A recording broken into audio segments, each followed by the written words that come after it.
Brother Kansu, you are in accounting, money management. You definitely understand financial literacy. So my question is in regard to hip hop.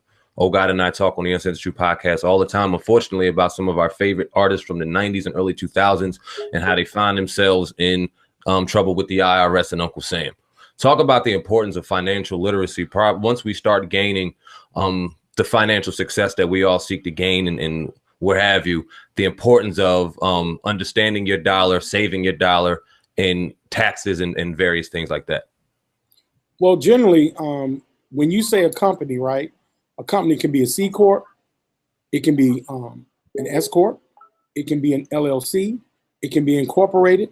And these are just tax structures, how the taxes are allocated to the owners and or board members. Depending upon if it's a sole proprietorship, it could be a partnership. It depends on how the business is structured.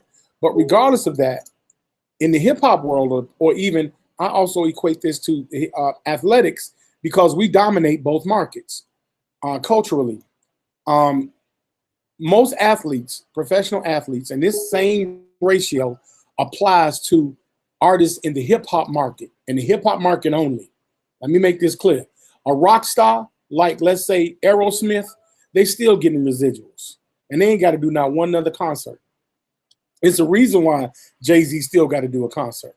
It's because of the earlier deals that Jay-Z signed to. Now, by the time he got to Rockefeller, they did a consignment deal, which was performance-based. And the Master P's, the P. Diddy's, and Rockefeller made sure that it would never happen again. They didn't try to do that.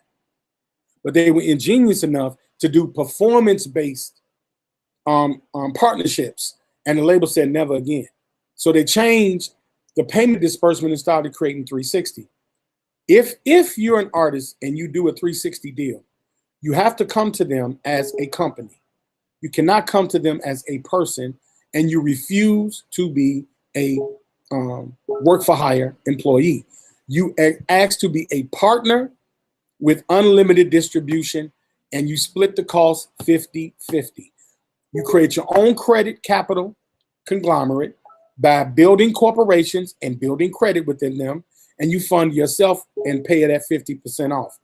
And get that 50% out of the way so you can recoup 100% of your sales. Do not give them concerts. Do not give them any kind of merchandise. Let's look at Travis Scott and why Nicki Minaj is mad at Travis Scott. She's mad at Travis Scott because he's beating her in the merchandising game. Because he bundled his merchandise in with his music because he knows that corner person-to-person sales of music don't exist anymore. Either we snatching them off YouTube or either we getting them from other digital markets. So what they had to do, they had to add a tangible element which took the place of the tangible element called the CD or the cassette tape. They replaced that with a sweater, a t-shirt, a hat, or any kind of bundle so that they can merchandise it and then make it scarce. Because once you digitize music, it's no longer a scarcity. So the artist got smart to that. I got to make it scarce. So I'm giving you Travis Scott limited edition sweaters along with my CD. So they would superimpose the sale into the sound scan bar, and it would be a complete scale, but it would be marketed as a tangible scale sale traditionally because an item was sold that wasn't digitized. The RIAA, which is the regulation of music distribution, has not come up with the technology to count the amount of sales.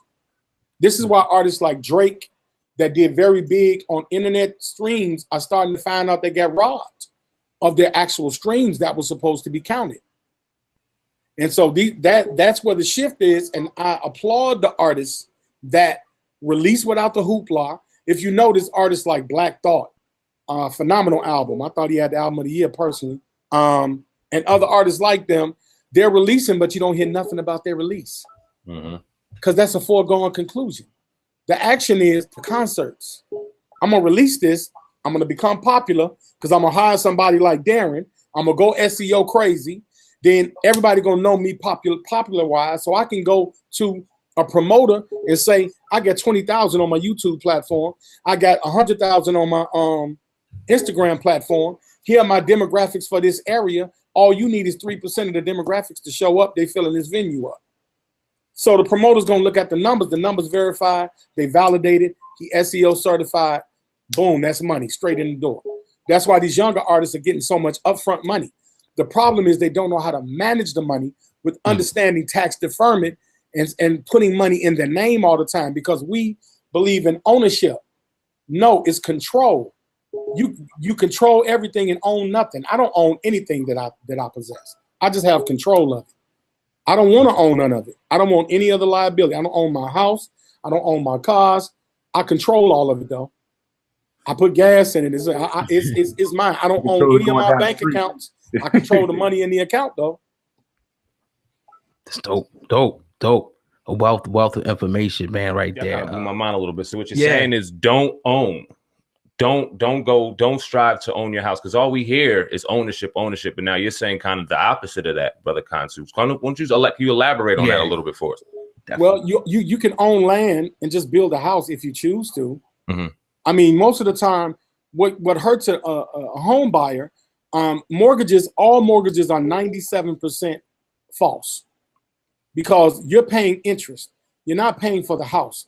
Once 48 hours pass on that contract, they're already blocking the debt to be written off in the next quarter of March, no matter who you are. That's right. Because you already got the debt against you on your credit. You made 12 little payments, and you got $250,000 sitting on your debt marker in your debt to ratio income in your credit, because you wanted to own it. You wanted the deed in your name. Right. When it doesn't matter, because you're dealing with a bank entity that is a financial institution. And most of the time, we don't need an agent that deals in real estate to buy a house. You can knock on the door and create your own private security agreement, make it a promissory note, register it in your county that the house is being made, and then register it through the UCC so that it's international and it's bonded because it's made public. And then the 3 credit bureaus are going to pick it up anyway, because you attach both LIBOR numbers from the state and local, and they're going to sweep UCCs like they do all the time. Every contract in America has a UCC1 clause, every single one. When you look at a real estate mortgage, it's going to be 16 to 17 pages long. It's going to have a jury waiver and a homestead waiver. Why would you do that on property they're claiming is yours? Because the minute you make it a promissory note, they mortgage that promissory note. They kill the trustor, what used to be you. You become the beneficiary. They become the trustor. The title falls in the hand of the trustee, and the deed becomes the collateral.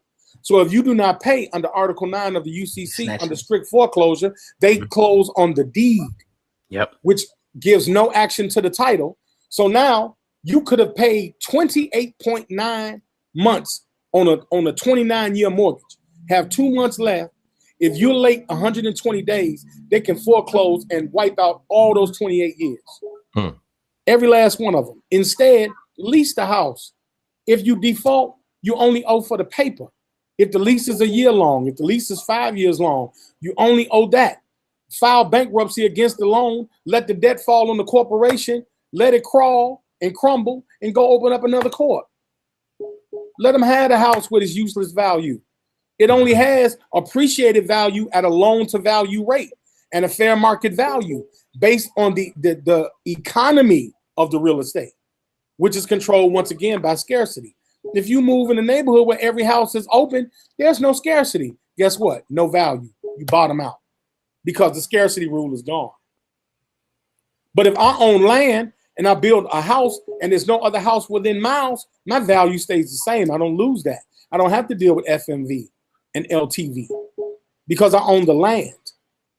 I don't have to worry about that. And also, the other caveat to that, I don't want to be too wordy because Darren knows exactly everything I'm saying, but you also want to look at unincorporated areas so that you're not dealing with the municipal taxes if you're operating as a republic.